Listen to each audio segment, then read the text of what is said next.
So, who has a 100-word summary of the trouble you guys got into? I don't remember. Not me. I wasn't here. We walked through the woods.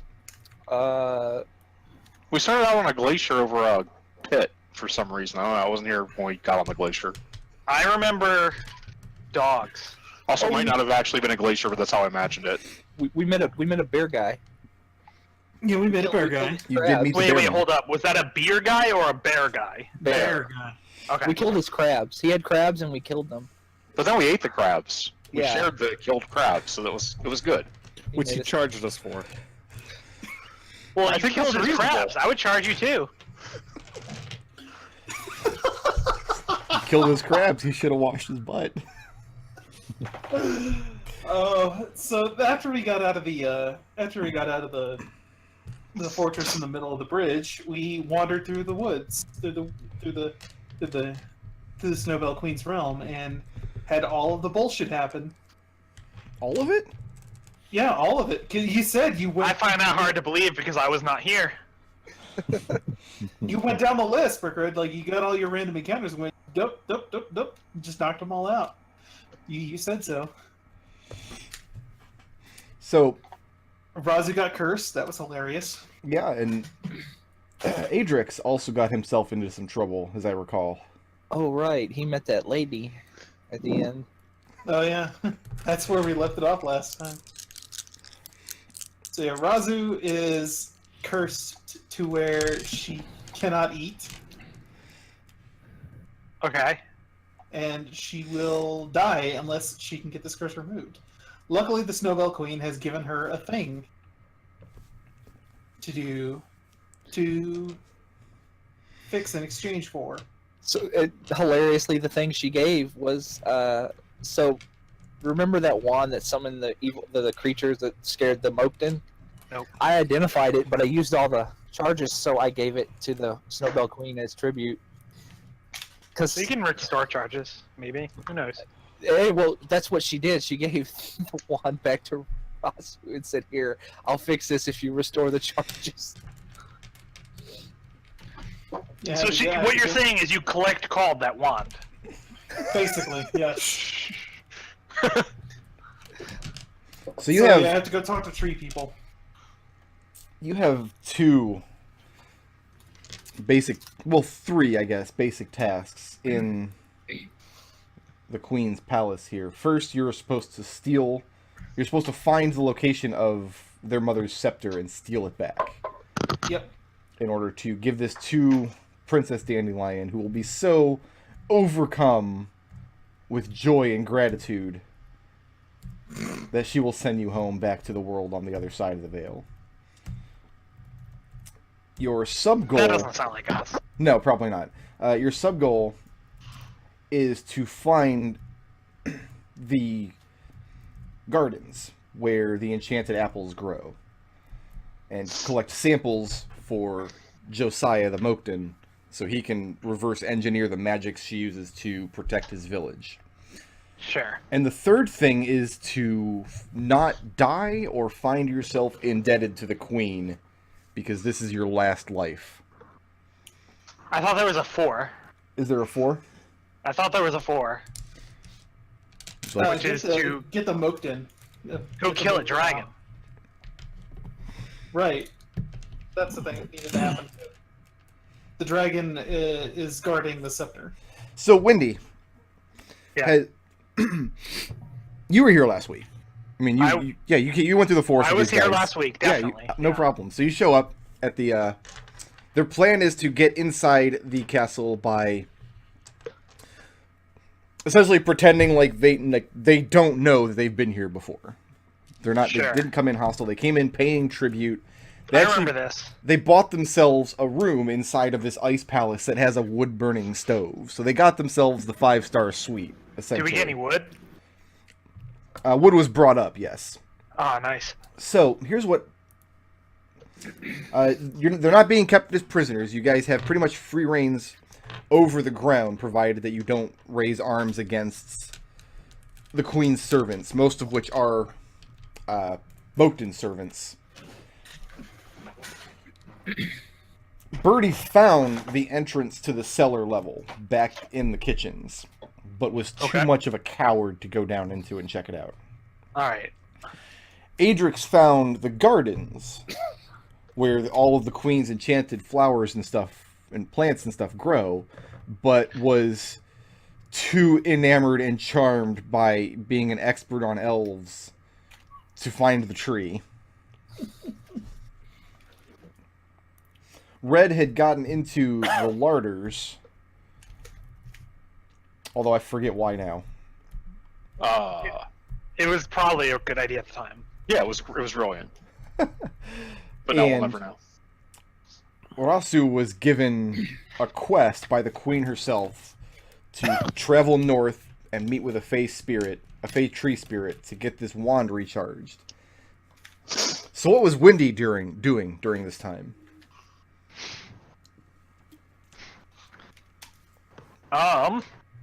Well, so to have a plan that could have happened and not waste everyone's time, how about Windy's plan was to see if we could get some of these apples through to seeing if anyone in the kitchens was making an apple pie. Inside the kitchens in the castle keep itself, there's very little cooking done. Nothing with heat. There's no ovens. Essentially, they just prepare food to bring to the queen. Most of the Mokden themselves, they have domiciles outside the keep, but inside of the curtain wall on the north edge of the castle. That's likely where you'd find anybody actually making palatable food for mortals to eat. Sure, but they probably wouldn't let them just take the apples for that. You don't know, because I haven't looked into it yet. Why don't you roll me an investigation check? Okay. I would love to do that. If I had dice. Oh, there's no dice on this table. There's no dice on this table. Oh, there really should be, And though. that definitely isn't, like, really good luck for me because I don't have my character sheet open. Because that would just be embarrassing. Now you have dice on the table. Yeah. I mean, it's not my fault you didn't bring your dice. Yeah, my bad. We had a guy in Just roll our my Saturday own. group who What? didn't use his dice for weeks and weeks in a row because he left them in his car and was too lazy to get them. Then he sold the car with the dice still in them. But I rolled a 1? You did roll a 1. Yeah. Man, it's like I got nothing done last week. As far as you can tell, most of the foodstuffs,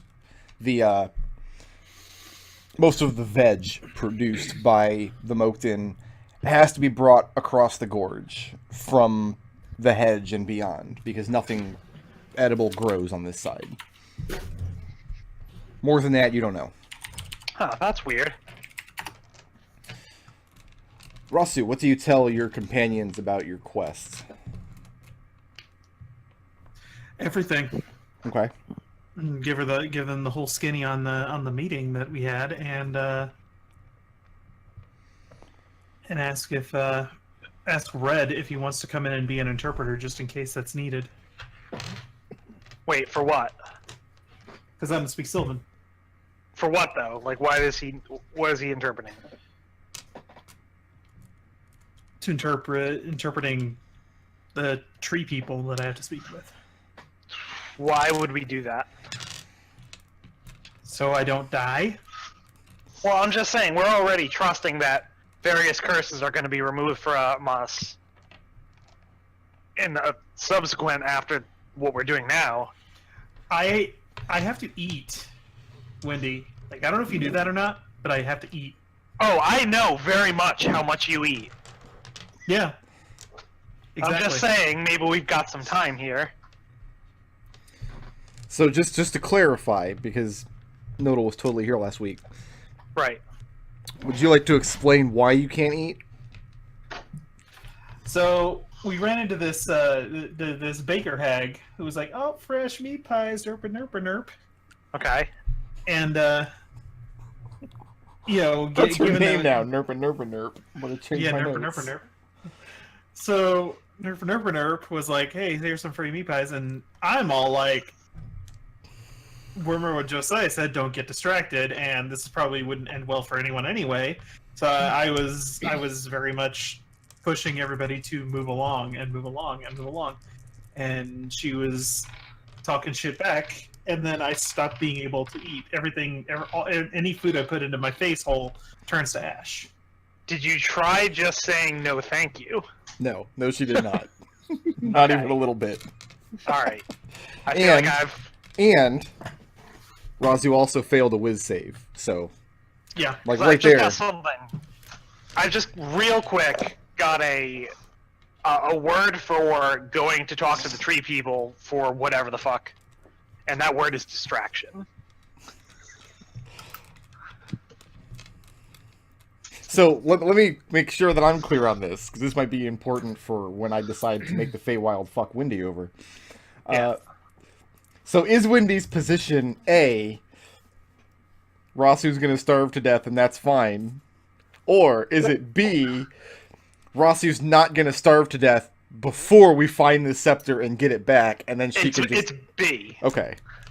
Because my argument is, we're already kind of cursed in a number of ways. Raazu isn't. And maybe that could be her. No, I am cursed. Like From what? that happened. From the baker lady! That's what I'm saying. You're not cursed to not, like, fly, for example. You're the only one who didn't have one of those fun ones, and now you got one. You all can live. You all can live without your flying or your bullshit. I can't eat. I can't live if I can't eat. Where does everybody else sit on this debate? I think we should go. We should go do the thing. Is Adrex Mostly- here? Because I think it might make the queen less suspicious. Adrex is not here, as it happens. Then We'll get to Adrex in a minute. Adrex's opinion is Also, where's Adrex? No idea. Adrex did not I- sleep in was it- your 5-star suite last Was it night. my turn to watch him? Oh god, who has the chart?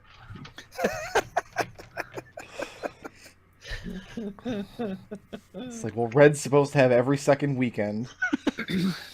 Oh god, it says here Adrex was supposed to be watching Adrex. That has We to be a messed up on mistake. this chart. So where does Birdie stand on the Raazu issue? He wants to get out of the Feywild, so he's for stealing the scepter as soon as possible and GTFing the O out. Okay. Adrex, unsurprisingly, you spent a wonderful night in Lurvana's bed, excellent. and you, Wait, who? Becoming even more of an expert on elves. Lurvana is the elven seductress that charmed Adrex. Oh, for 2, Adrex? I think it's just 0 for 1, and the 1 is ginormous. She's very, very impressed that he washed his butt. He's very, very impressed with his one.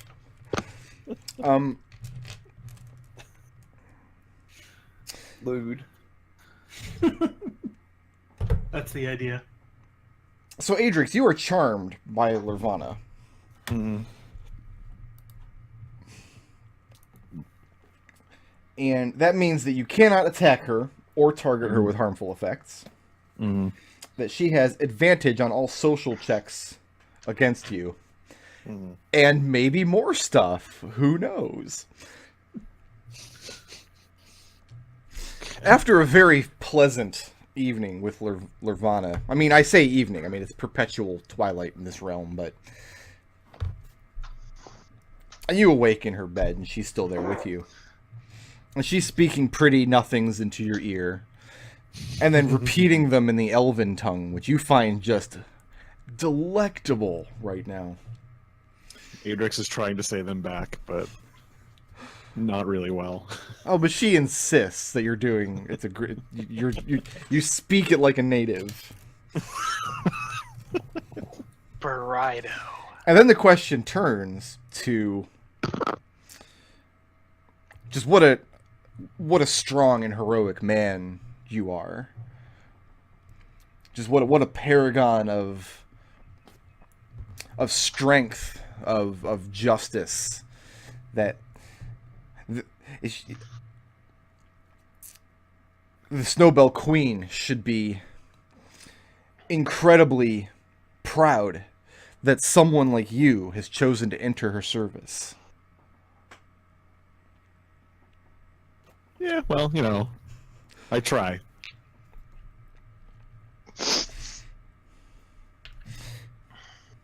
And she tells you stories about how she, in her service to the Snowbell Queen, has ferreted out and destroyed many of her enemies. And she's sure what you were doing here, having seen you at what's her name's party? What's her name indeed? Princess Dandelion. And she says, surely that a paragon of justice like yourself, such a strong and righteous man, would never deign to bring enemies of the Snowbell Queen into her house. No, of course not. And if there was Silly talk. If there were such enemies in the Snowbell Queen's house and you were to find out about it, of course the first thing you would do. And she lets you finish the thought.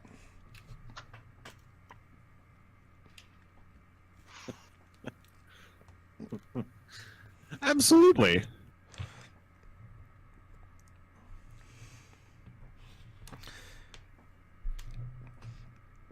I'm charmed, so yeah. And then she says, and for example, you would never allow, say, a precious artifact of the Snowbell Queen's to be stolen from under her roof. Of course not. That's particularly ridiculous. And she's delighted to hear you say that. I bet she is.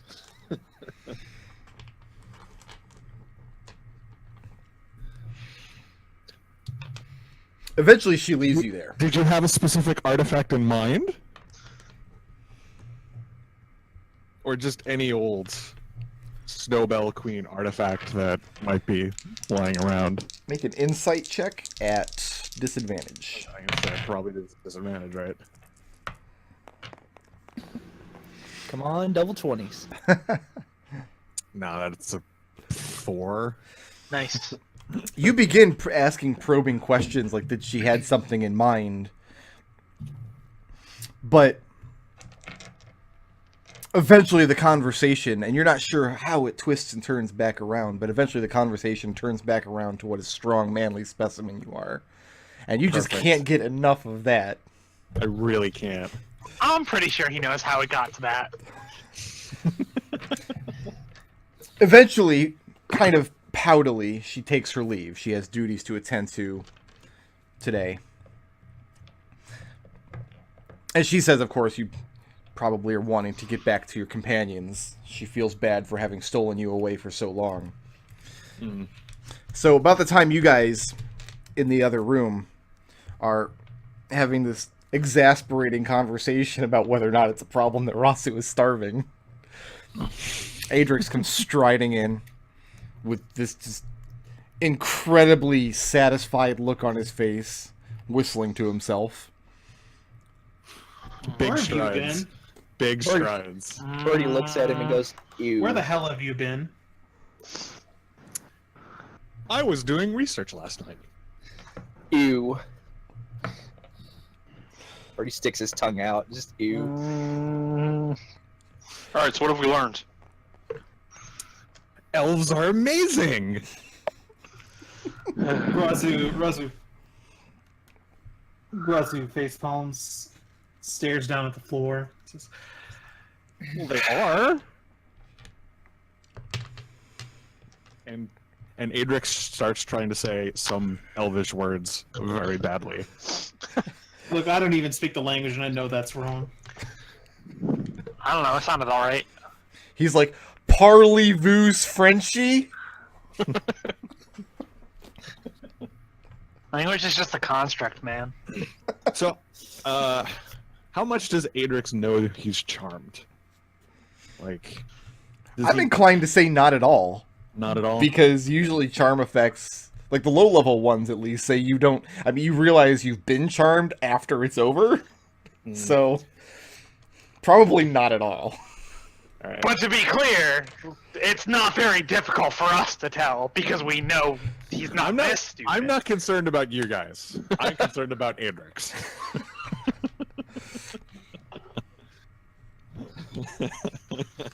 I would expect you guys to figure it out. Honestly, Birdie just thinks that it's Adrex being Adrex. You have given like no. Birdie has very little confidence in Adrex for stuff like that.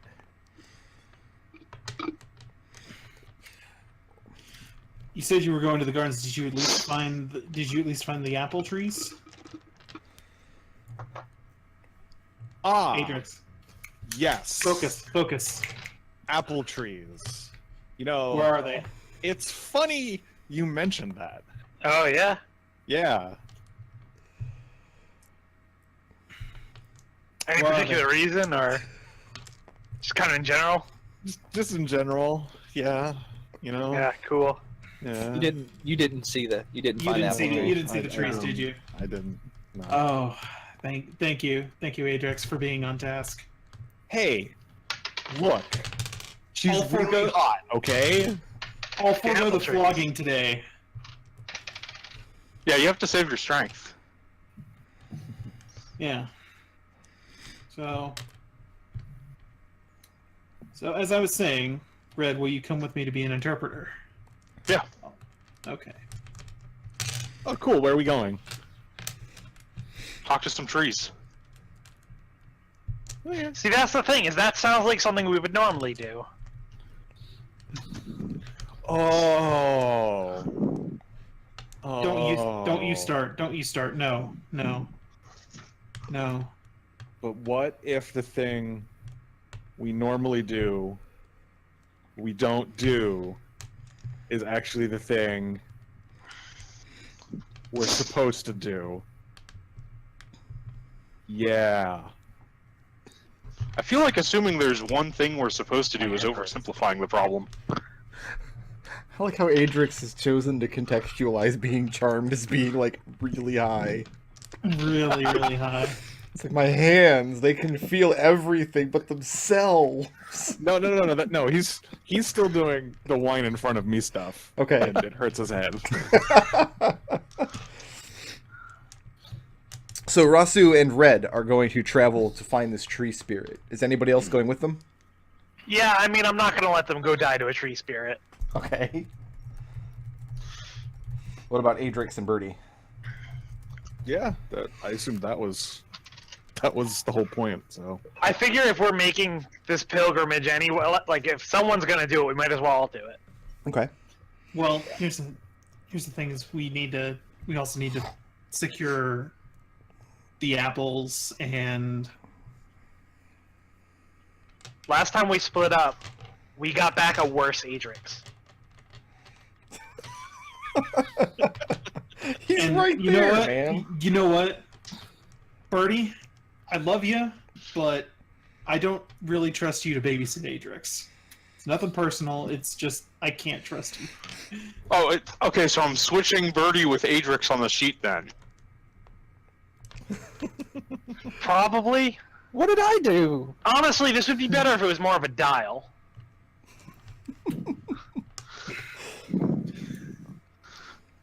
Do you inform anybody in the house that you're heading out into the woods? Did we get directions? Like, is that a thing that happened? Or Only are we very just- vague directions. She said north of here.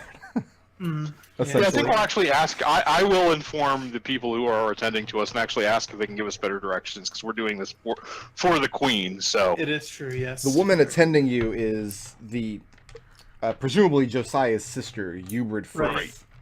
She is the Queen's seneschal. She's been tending to your needs. She's the one who brought you food and wood and whatnot. But so far, she's given you no actual indication that she's anything but loyal to the queen. Yes, I mean, we'll just we'll inform her that the queen has given us a task to get this wand recharged, and any by speaking with these tree spirits, and if any information you have regarding that would be most helpful. She tells you that usually dealing with mischievous spirits in the wilderness is a very dangerous proposition, but she's sure that if you're traveling on charge from the queen, then no doubt your journey will be a blessed one. That's good to hear. She asks if you've made any plans for encampment along the way. No, we saw how the Moakton guard did their camping thing, but we weren't quite clear on how that all works. She tells you most likely it'll be more than a day's march to get to your destination.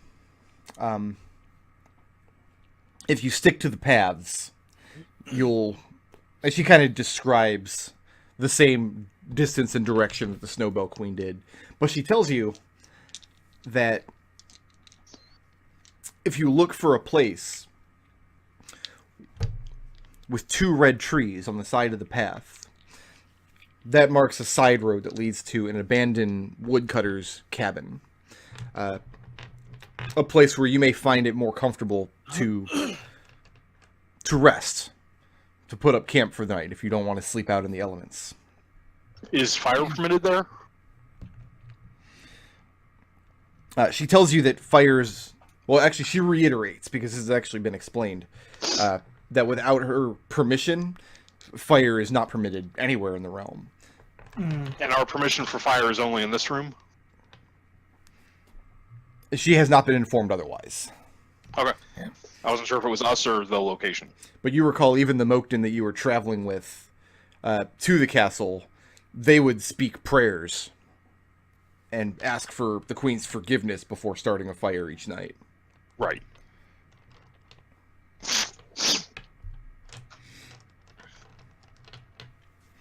And then she asks if you're going to require any provisions for your journey. She's sure she can bundle something together.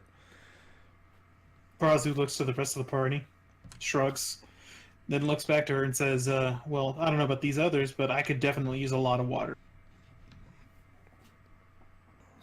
That's how you stave off hunger pangs.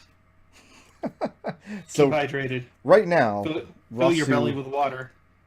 has 1 level of exhaustion and has managed to skate by the second by passing her con save. Yep. Does anybody else make any requests for this journey?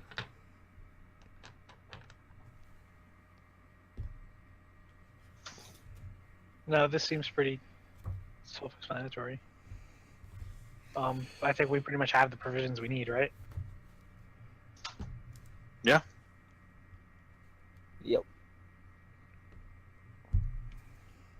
Mm-hmm. Okay.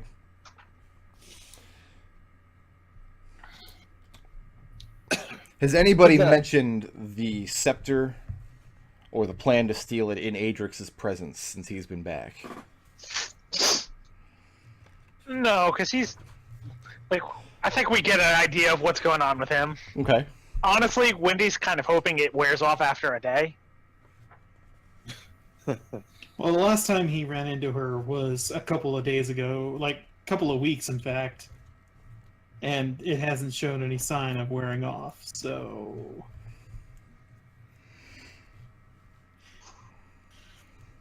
Likely this might be a get him out of the He Feywild. seemed mostly fine when we went out on the journey. Adrex is just kind of staring off into the wilderness, not realizing you're talking about him. What we could do, since Adrex is not listening, right, is 2 of us could stay. No, I'm listening. I'm listening. 2 of us could stay and take care of that thing while Adrex, Raazu, and someone else go and get rid of Raazu's problem.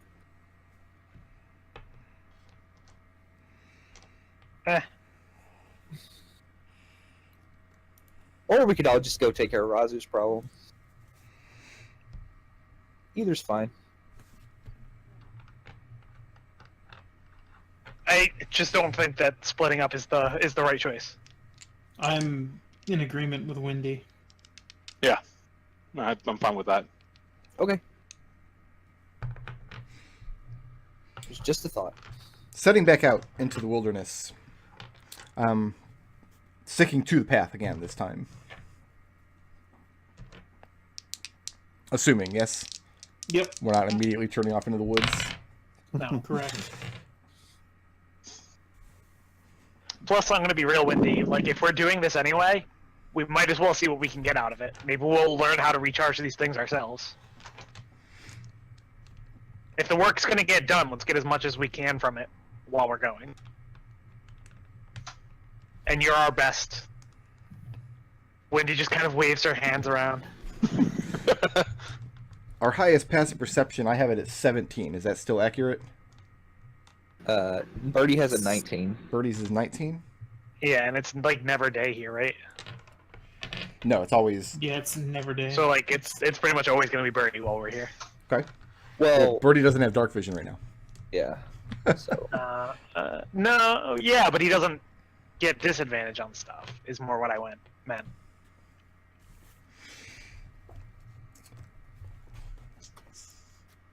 So I'm just gonna have my 20-foot light, dim light source out because Okay. we have no other source of light, right?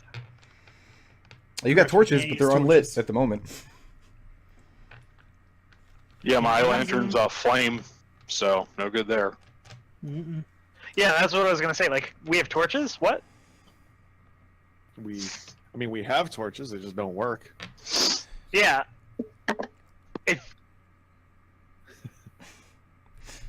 Do they work? So I think you're nobody's... trying out this fire thing. We tried. Yeah, we tried. I mean, now we have this permission. Maybe we can. Oh, I have an idea before we set out. Okay. I'm gonna try to transfer some of the fire that we have in our room to the torch. Do you do this in Ubrid's presence, or do you wait for her to leave? I'm gonna wait for her to leave. It's none Okay. of her business. What a man does with his own fire in his own room.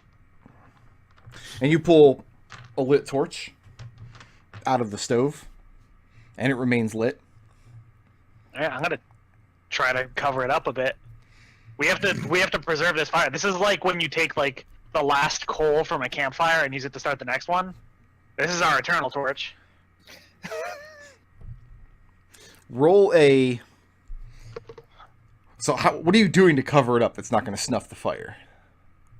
Like, how are you concealing this flame? I think probably the way that I would conceal it is to keep it in my lantern and then cover the lantern for a bit. So you light the lantern, and Yeah. then... Okay.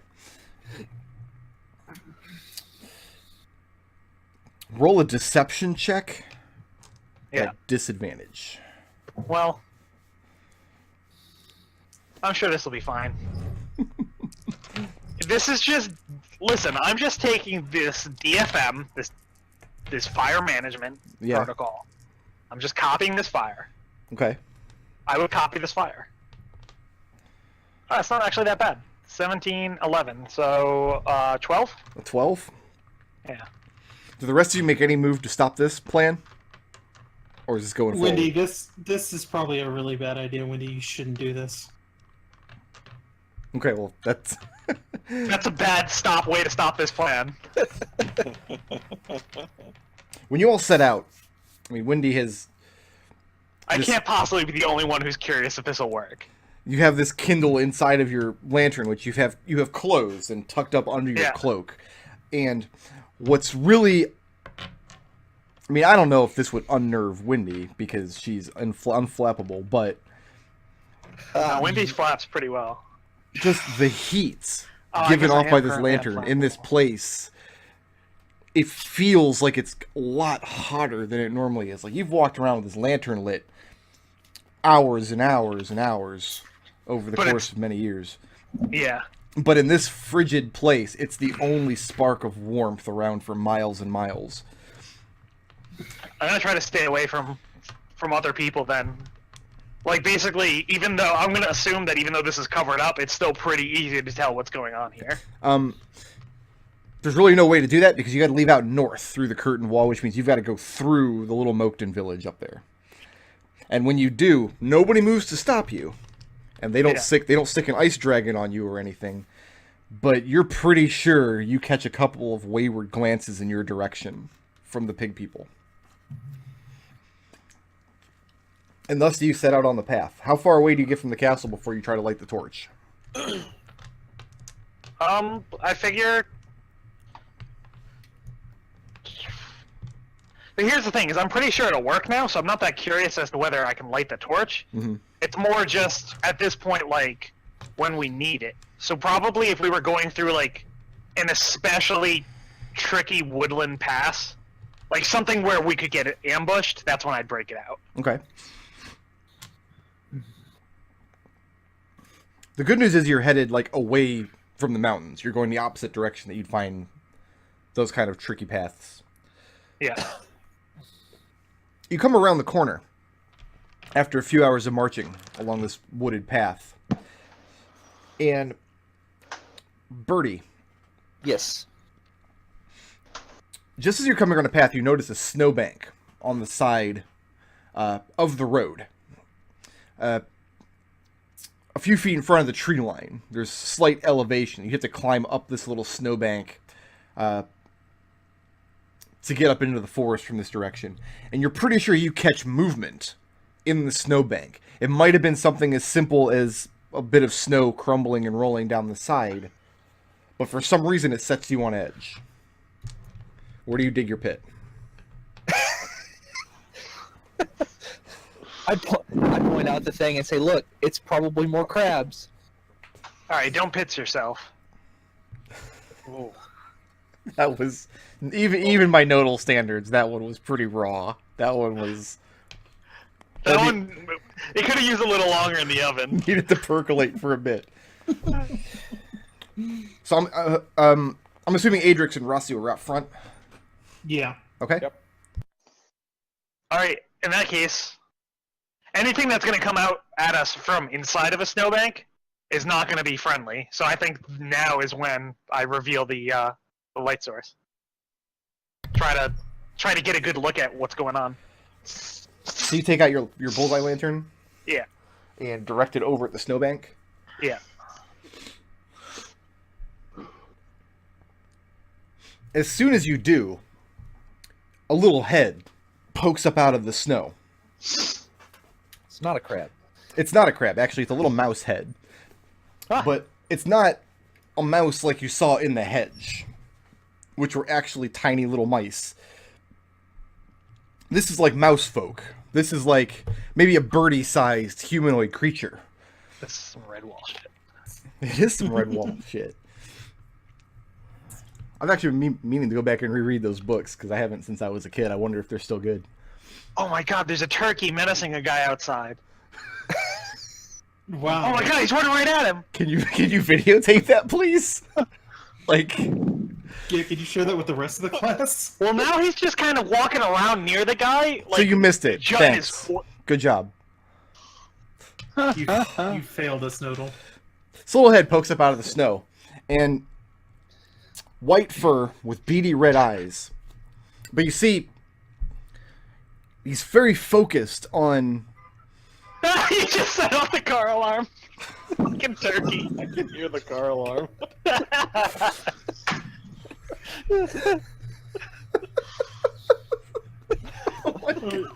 So D&D's been derailed. A little bit. Oh man, that's really funny. The good news is you're getting turkey sandwiches today. Like,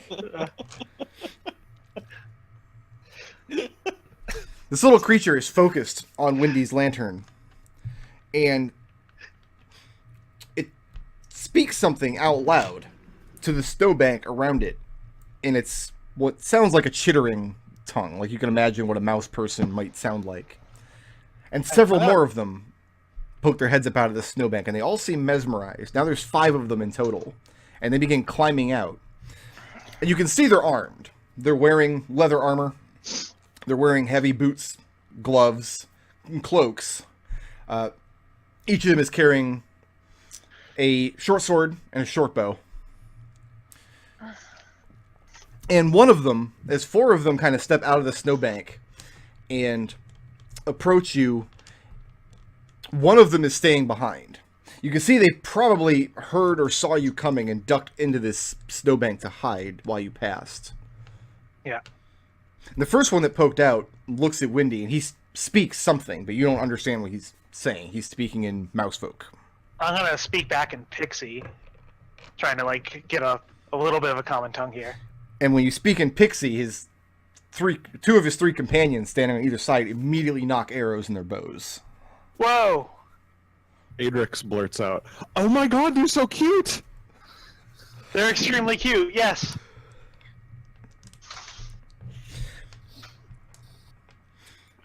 The first one takes a knife out of his boot. He holds it by the blade, and he points, he motions to your lantern you're holding. And again, he repeats what he just said. I'll ask if he go speaks Sylvan. The rat folk looks over at Red. Red, make an insight check. Wait, rat folk. Last time this was mouse folk. This is becoming a different side of the Red Wall War. Get some badgers up That'd be a in here. 10. A 10? No, a 12. A 12.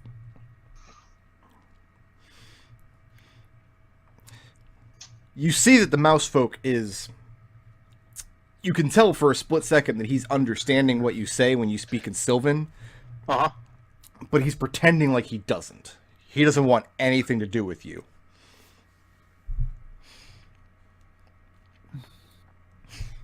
Windy, cut the light. Alright, I'll close the lantern. You just close it, you don't snuff it out? Oh, not snuffing it. I'm just closing it for now. It's a bullseye lantern. Closing it to turn off the light is the point. When you close it, the four mouse folk in front of you gasp. They reach out forward like you've just done something terrible. And they begin to exchange glances kind of confusedly.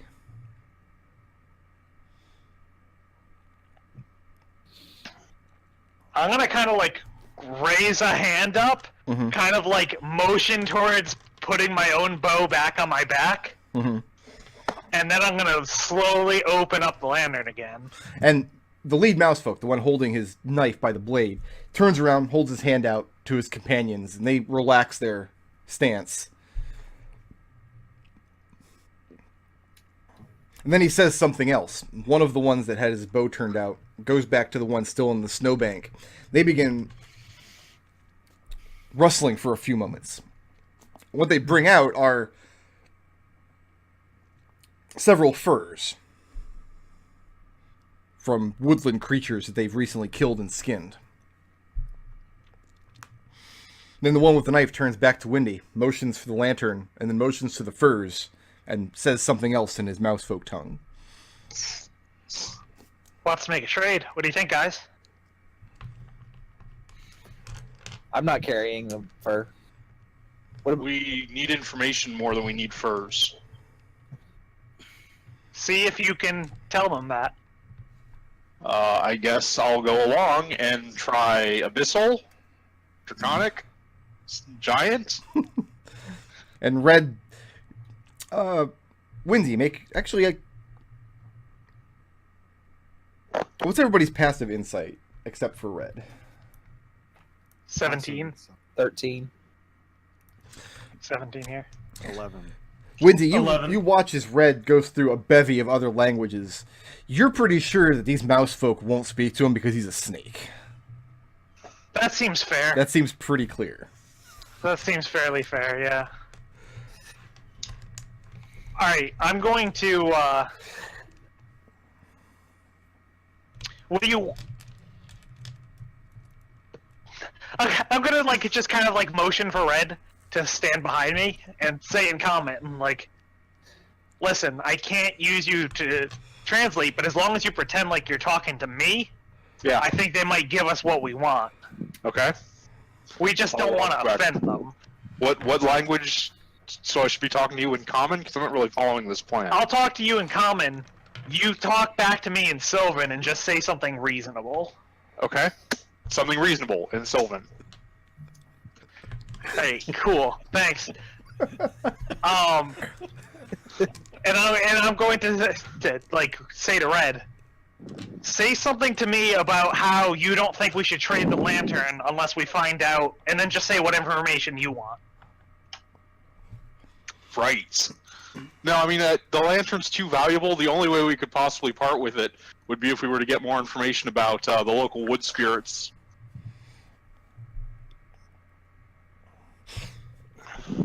And what's Wendy's reaction to that? And I'll nod pretty slowly, like, and look at my lantern. I'm kind of like, well, I guess I could give it up if we found out that. And there's some discussion between the few mouse folk. You see that the one that's still back in the snowbank, in one hand, he's holding what looks like a black iron chain. He seems to be regarding this situation. The chain is snaking off into something still buried in the snow. He seems to be regarding this situation very distantly. This whole situation seems to be very unnerving to him. The other ones, they have some discussion. And then the one with the knife sticks it back in his boot, turns back to Wendy, and beckons her to walk forward. Alright, and I'll walk forward. He holds out his right hand, palm facing up. And I'll put my hand down on his. And he flips your hand over so your right hand, so your palm is facing up. Alright. I'll hand over the lantern. He begins tracing a sigil in your hand. And you feel it. I mean, he's using the tip of his claw over and over in the same way. The same pattern every time. And he seems very focused on what he's doing. So I'll try to figure out what it is that he's writing. Okay, make an Arcana check. Alright.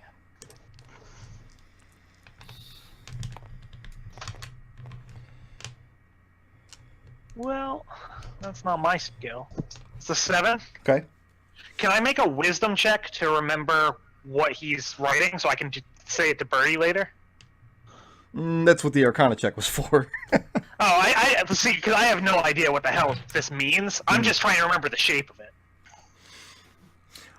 You might be able to draw it again. Okay. From memory. We'll see when the time comes. Alright. Then after he's done, he clasps his hand into yours and looks at you and nods and waits for your approval. And I'll nod back. Then they load you down with the several furs they've given you. Awesome. And I'll hand him the lantern. And he takes it very greedily. And it's like they almost revere this object as like worshipfully. Yeah, I don't think these people came from here originally. I think they might have got snuck across the bridge and gotten trapped. They're cute. They are adorable. They speak amongst themselves for another moment or two. Then they direct a few more words of gratitude at you. Yeah, and I'll say a couple of them back and hold the furs. Anybody else doing anything with the mouse people? No. I want to see more mouse people later in the campaign. The one with the iron chain stoops down into the snow, digs around for a moment, and takes up in his arms just this brown, I mean now very wet sack that the chain is coming out of. He ties it off and throws it over his back, and the rest of them, they string their bows back up. The leader guards this lantern as these mice continue on their way. They seem nice. They do seem nice. Maybe if we find some mice folk in the future, our good deeds will come back to us. And then at the end of a long day's march, and no matter how many days you march underneath a sky which doesn't change, it never becomes less unnerving. You do in fact see 2 red trees on one side of the path. That sounds like that looks like our exit. Hop off there. So this is basically a day's march away from the castle. Yes. Should we set up camp here, or do you want to just keep going through? I think we should stop. Yeah. Loud grumbling noise from Raazu's stomach. Our only clock right now is Raazu dying of hunger, and we're all going to solve that. We've got like 3 weeks for that, right? Yeah.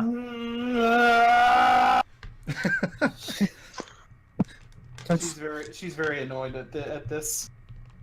So we're camping What here about on like the... soup? Could you drink like a broth?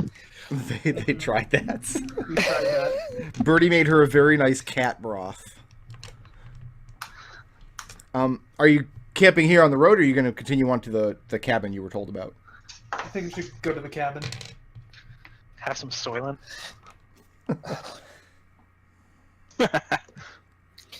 Like, could you try eating the ash? I did. Why? What? Well, you know. I did. Yeah, let's check out this cabin.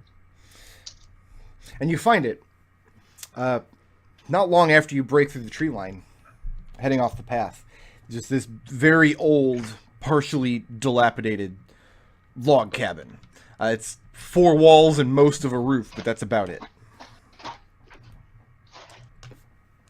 Well, let's try not to burn this one down. Well, we're not a family in this one, so I think we're fine. I've always thought of us as a family. You're my family. Raazu looks at Birdie just like she's just a little bit mad. What? Think of you guys as family. At least until you can get adopted by the mouse people. Yes. Birdie walks over man. and hugs Raazu. Like, Who steps "It's into this okay." cabin first? And by which entrance? You've got a main entrance in the front, a partially fallen door. There are several windows, one on the front, one on the side, and then presumably there's one around the back as well. So how are we entering this cabin? I say Raazu would peer through one of the windows in the front before actually stepping in. Okay. Make me a stealth check. Weird. Why would he have to make that? 'Cause I'm assuming he's not making a lot of noise. Yeah, sure. No, it makes in sense. this cabin. Oh wow, stealth of 19. Did you remember to roll that at disadvantage? No, I did not. Oh. Oh, you're gonna take that away from me? Oh no. Oh, make that a 17. Okay. And give me a perception check. Now you're just being cruel. Yeah, now you're being kind of a dick, Brickroad. Kind of funny though. It's a 5. Wait, I'm being a dick for enforcing the rules? What are you, a Those are- cop? I'm a D&D cop. Yeah, King So- cop? you have to tell us if you're a cop, Brickroad. It's my favorite scene of Breaking Bad, too.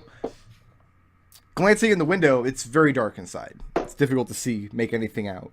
The cabin's a little smaller than your old cabin was before you burned it down. All right. This one looks to be just one room.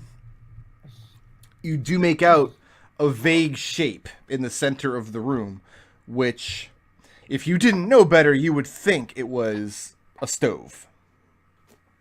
A wood-burning stove in the center of the room meant to heat up the cabin. But surely it couldn't be that. Hold up a hand, and then point inside, hold up a finger, and then steps around to the entrance. Okay?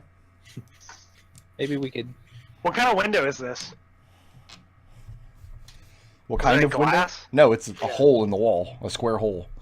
All right. Dynamic Well, entry. yeah, I'm gonna go in through the window. As soon as Wendy starts climbing into the window, I need everybody to make a DC 12 charisma saving throw. Is this against magic or a spell? It is not. I don't have penalties on There's no save magic in the yet. Feywild. That's a 26. Oh, on the money. I rolled an 11. An I 11? got an 11 as well. I got a 17. A 17. So the only one who failed was Birdie. No, I also failed. I also got an 11. Wendy, you go to start climbing through the window, and no sooner do you do than the air around you starts being filled with a cacophony of haunting, echoey wolf howls. Ooh. And the two of you that failed the check, you can't tell what direction it's coming from. And it makes you feel extremely cold. And you are both terrified, as in the fear effects. You two are compelled to enter this cabin by any means. Something tells you that there's nowhere safe from these wolves but inside this cabin's walls. All right, move up to the door. Does it open? I mean, yeah, it's mostly hanging off its hinges at this point. Okay. Yep. Step inside the cabin. Okay? Birdie, how I'm do you... actually going to hide as soon as I'm inside the cabin. Birdie's gonna start going into a corner and start digging a hole. In the cabin? Yes. That's a stealth of... Is it what kind of floor is it? Just Is it a wood hard floor, earth? or I is mean, it- frozen earth. I mean, you're going to have difficulty digging into this. it doesn't so matter. He's stealth not of- being rational, so stealth of 16. Okay. So you guys, this wolf howl, Wendy, as you're trying to climb through this window, and you hear this snap as Red throws the door open, and he and Birdie essentially dart straight into the cabin. You start hearing sounds as Birdie starts beating the earth with his spade, trying to break through the frozen crust of it. I'm gonna look for any threats inside the cabin, because the fact that Red bolted as if terrified into the cabin, Red doesn't get terrified. I mean, you don't see any threats inside, but I mean, it's dark in there. There's no light. I'm gonna get closer and take out my torch. Okay. I have the dim light torch. That's not fire. And that illuminates the room, and you see the shape you saw in the center of the room is in fact a wood-burning stove. I mean, it's cold at the moment.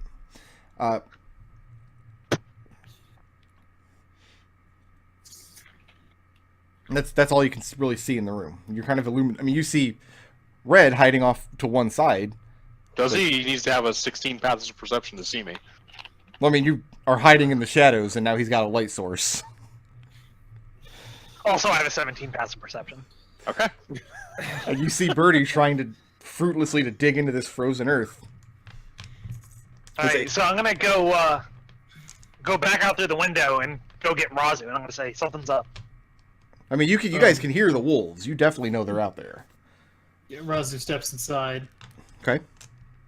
We all hear the wolves? Oh yes, you all hear absolutely. You all hear the wolves. They both failed their save though. Gotcha. Okay. Well, in that case, Adrex goes inside. Okay. I'm gonna be thinking to myself like, alright, so they heard wolves, they started freaking out. How does magic work? It's not magic. And